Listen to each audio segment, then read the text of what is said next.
We're back today talking about success, and it's one of my favorite topics, not because of my success, but because of what success actually means. What does it mean to you? What would you be looking for to know that you've been successful in your life? Well, today I've got the lovely Debbie Bryan with me. So, first of all, thank you very much for coming along. You're very welcome. And I just want to ask you that question actually. What does success mean to you? So it's an interesting question, actually, because what success looked like to me 3 years ago or 2 years ago is completely different to where it was now. 2, 3 years ago, I wanted to do the coach, the 10K coach, the 12K coach. So what it looked like to me was monetary. And so I burnt myself. I was available 24/7 to my clients, even to an extreme of being in Jamaica and being on a Zoom call with a client who then said, you're not available enough. And then going on to another Zoom call in my room. And I just thought, what am I doing? I actually cut the connection with that client there and then. I just said, it's not working for me. And she said, wow, if it's not working, then let's stop it now. And I was like, yes, let's stop it now. And I come back and I was just like, what have I done? I've sold my soul for the money, for this figure that we're told that we should have. And so I had no boundaries. I had no me time. I was just available. I was very kind. So the easiest way to put it is I was very kind and very generous to my clients, but I wasn't very kind and generous to myself. And so from that moment, I kind of took myself away. I was training for a bike ride in India and I took 6 weeks off. I kind of dropped everything and took 6 weeks off to try and go, what do I want then? If I don't want to be doing that, then what do I want? So my answer now is success to me looks like freedom. Freedom to be able to do what I want to do, to work with absolutely amazing clients and to not people please and get in with clients that I don't, not right for me, not aligned for me, not kind of in the same energy that I'm in, and to be able to travel, to be able to meet people, and to be able to pay my bills. That's what success looks like to me. It's a much more balanced lifestyle. I love So, that. I think that so many people have been down that journey that you've mentioned and been almost been told actually that that's what success is. You know, these oh, hugely. 6-figure months or whatever it is, all these different numbers are used and they don't feel it, but they're drawn into it because that's what the messaging is out there. But actually, if you're not getting that personal fulfillment, satisfaction, and enjoyment of your life, then what kind of success is it? What I discovered Um, is that the money soothed you. So what I would do, and I absolutely very passionate about travel. Like it's my favorite thing is to just look at holidays. Like it's my hobby, is just look at holidays and dream and stuff. And what I found I was doing is I was soothing myself. So going out for expensive meals, going out for expensive holidays. I'm not very materialistic. I didn't really buy stuff, but I would have this lovely holiday, and then I'd have to work really hard to have the holiday. So it's kind of like this cycle that I got in of that soothed me. I worked hard because then I could have the good holiday, but then I had to work hard to have the good holiday. And so I was constantly craving this soothingness of the holiday. So as soon as I'd had it, I'd be craving another one.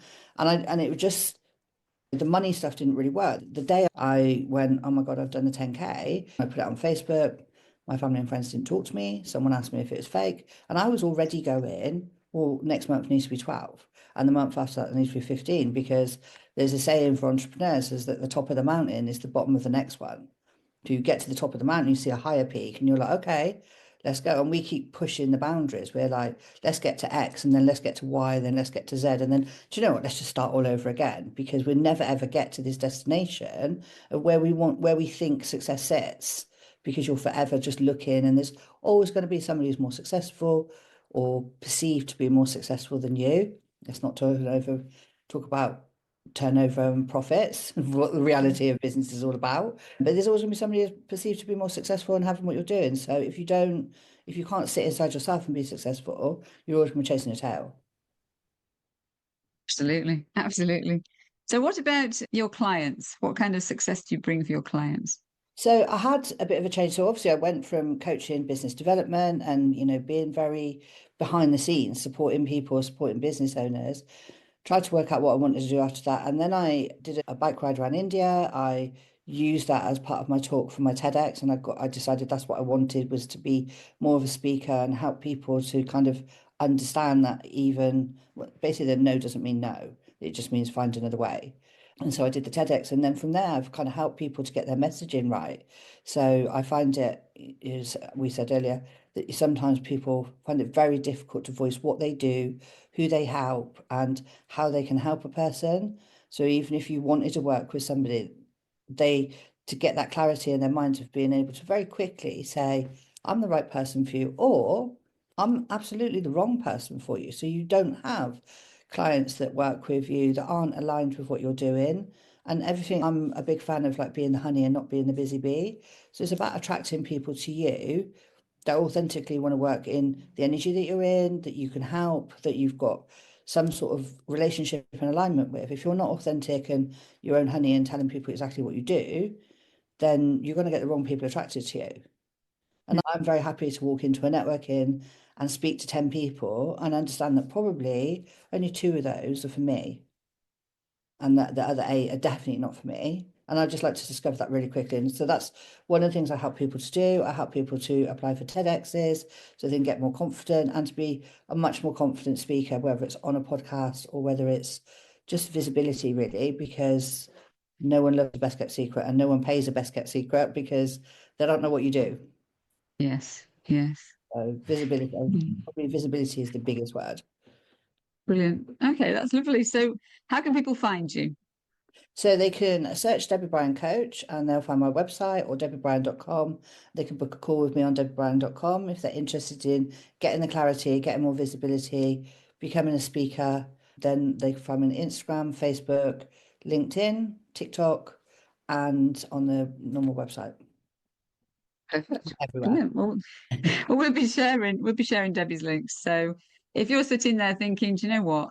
That's definitely something I need. If you're confused about your message, or maybe you're just not getting in front of the clients that you know that you can serve and you don't know why, then it's probably worth having a chat. If you'd like to share your story of what success means to you and how you've achieved it in your life and what you do for your clients, then get in touch with me and we'll jump on a call and share your story of success as well. That's what we love to do because there's more to life than those 6-figure incomes. And it's not that you're not entitled to earn, a great living through what you do, but by following the true desire of success, what success really means to you, you're going to find that the financial success follows suit. So till next time, thanks very much, Debbie. Thank you for asking me.